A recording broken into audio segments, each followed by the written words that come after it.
Áno, správne. Je tu štvrtá videoodpoveď, môžeme ísť na to. Ako si prišla k blogu? Takže k blogu som prišla tak, že keď som si do Google dala stránky o Justinovi Bieberovi, tak som to našla. To ti robil dizajn, takže ten dizajn fialový, čo som mala, tak ten som si robila sama a ten pusinkový, čo mám teraz, tak ten som si tiež robila sama. Kde berieš inšpiráciu na články? Takže inšpiráciu na články neberiem nikde, pretože ja píšem články podľa toho, aká je situácia a čo sa práve deje. Tvoja najfarba, takže všetky, okrem silno zelenej, ale najviac asi tak zlatá a strieborná.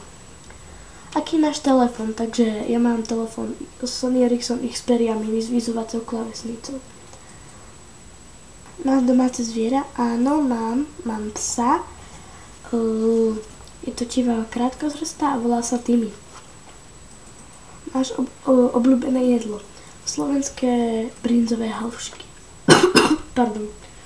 Ktorý predmet v škole neznášaš? Takže matiku a asi preto, lebo mi nejde. Čo robíš vo voľnom čase? Tak vo voľnom čase si užívam život, ale inak točím videá, som na blogu s kamarátkami alebo s mojím psom sa hrám.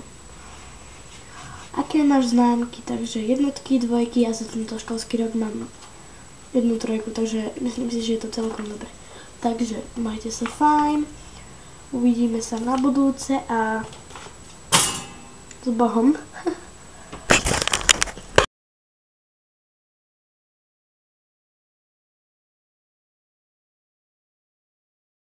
Čaute, je to štvrtá videoodpoveď a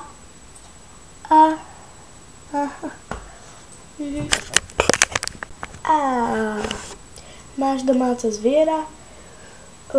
Áno, mám. Obľúbené jedlo?